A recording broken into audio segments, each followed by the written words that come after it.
What's up? Today I'm going to be speaking about how you can make a full-time income off of sync. So today's video is going to be a little bit of an off-the-cuff thing. I just want to speak about how I've been able to take myself and a few other music producers to a place where they're earning quite a bit of money off of sync. Sync music is basically when your music gets placed in a video game, on TV, in a movie. Basically, anytime that your music gets taken and placed within another medium and then broadcast, right? You're owed royalties, and that's going to be the basis of how you're going to be making this money. Now, for me, the reason why I feel like I can speak on this is that I've been doing sync for 10 years now, and over the past 10 years, I have had some really great placements. Through that time, the amount of money that I've made has been, like, I'm not going to say it's life-changing money, but it sort of is, right? Because off of those hundreds and thousands, over time, that's made a difference in what I'm doing. And I think for most artists, the issue that we have is that a lot of us don't ever find a way to go from earning nothing off of your music to getting something, getting a couple hundreds, and then turning that into a couple thousands, and then tens of thousands, and getting to a place where you're like, actually, this is quite a bit of money. I had a massive catalog of beats. I was making beats constantly. Every single opportunity I had, I was making beats, but these beats were specific for sync, right? So the arrangement is a little bit different. I'll get into that in another video, but the arrangement was a bit different. And remember, these were not throwaway beats. I always hear people saying that, look, I've got some beats that I'm not going to be using for a particular project that I want to possibly get placed on TV. And I'm like, but that's not how TV works, because chances are your best stuff you're going to keep for yourself. It's what a lot of people do. They'll keep the best stuff for themselves. They want to rap over it. They want to sell it to the biggest artist. They've already envisioned whichever famous artist that they want to have on this beat on it. And unfortunately, what that does is your best stuff goes there and you're left with your throwaways, which you then want to send to a music publisher. And remember, these music publishers are musicians. They can tell when something is just not the right quality. So that whole thing of using throwaway beats, that doesn't work. Having a decent catalog, I'd say a decent catalog of beats would be anywhere between 30 and 100. I know most music producers have plenty of beats just lying around, and these beats can be crafted, they can be shaped, they can be worked on to get them to a place where they are viable candidates for use in TV, use in games, use in all of these different mediums. So I think from there, once you have a grasp on your catalog and you have enough beats, at that point it's a good time to get alongside a music publisher. Music publishers are all over the place. Music publishers are all different as well, and the question I've had quite a bit is, first of all, which publishers are good? Secondly, how do I find a good publisher? So the whole thing about which publishers are good, it depends on what it is that you're looking for. Where are you trying to get your stuff placed? Also, what genre and what field do you make? Because some places are really, really good at placing cinematic stuff in movies, whereas other places, not so much. Their focus is more on what's happening on TV, and even on TV, is it a sports show? Is it a news channel? Is it cultural stuff? Is it cartoon viewing and children's viewing? And all of those places are going to need different types of music, and different publishers cater to different ones. And I'd say the way to find a good publisher, answering that second question, is you're going to need to, after you've identified the type of field that you make, you're going to have a look at their website.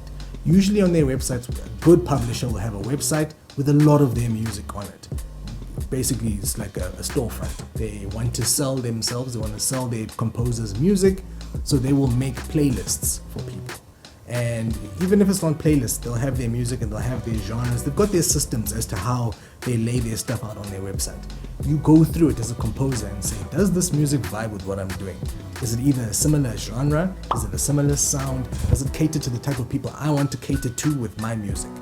If the genre is different, if it's an Afro-centric publisher, you might not want to put your stuff there if you are you make EDM. You might if you have certain African elements, which is what I did with one of my projects, but chances are you're going to get better results and more placements if you go to a music publisher that deals more with pop and EDM and future bass and that type of sound. So you just need to know where you're going to put your eggs, right?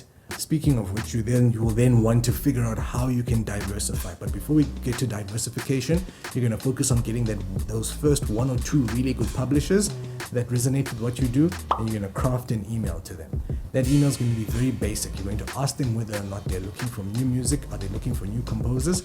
Usually, and most of the time, unless they're going through a busy season, maybe there's payouts on the way, or maybe it's just the wrong time of the year, generally music publishers are always looking for new composers.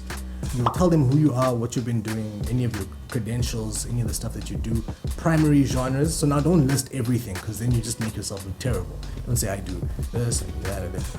Pick 2. I would say pick 2, 3 absolute max, and say these are my primary genres that I work on all the time. This is the stuff that I want to make for you guys. Are you taking music producers in? Are you taking even artists? I talk about music producers because I am one myself, but if you're an artist, this world will work for you and you're able to create music. Or you can create a duo. A music producer sits with an artist, and then you work on an album that's geared towards a sports channel or towards sports channels, and that's what you focus on. So you can turn this into an actual thing. And for me, it makes a lot more sense than a potshot attempt at trying to get your music onto radio, especially if you haven't gotten anything from your music. Now, once you get your response back from the music publisher and they say, sure, by all means, send your music through, you're going to go and get your best stuff. Again, no throwaways. Don't send them stuff that you just don't really feel like putting anywhere else. So you're going to try and get a place with them. Either they're going to reject it, or they're going to take it and keep it as like their back catalog stuff. It's not going to take off. If you don't put your best foot forward, you're not going to get good results. It's very, very simple. Then from there, have a chat with them. Ask them if you can get onto a phone call, or you have an email that you send through that just asks them what sort of music are they looking for, what places really well. This is all information that they should be able to give you. This is not a random record label. They benefit by having you make stuff that they need. You always want to be making what they need. Their ears to the ground. They're the ones negotiating the deals. They're the ones figuring out all of that stuff. So you want to be making sure that you are making the best stuff for them. Cool. Get into studio and you start making beats. Make 12, 15, 20 of those of a particular sound that they're looking for, and then from there send them through. If it's a good publisher, there'll be a bit of a back and forth where you guys will figure out, tweak this, change this, do that, whatever. Craft the absolute best album that you can. Once you're done with that and they're ready to go, they will ask you for a little bit of metadata on those particular tracks, or they'll just figure it out themselves. And then from there, they will send an agreement over to you.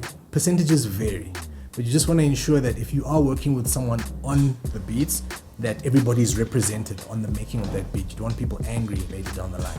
Once you're done with that project, don't just sit and wait and say, I'm going to get royalties off this project. It's not how this game works. This game, you get right back into studio. If you don't want to work with that original artist that you did, go find another artist. Do the same thing. Rinse, repeat, rinse, repeat, rinse, repeat. Carry on doing this until you have a good catalog of albums. So you're talking 100 to 150 songs that you've worked on for that publisher or various publishers, right? And the more interactions you have with publishers, you start to realize which publishers work well for you. I think at that point there, maybe a year and a half has passed, you will start getting placements.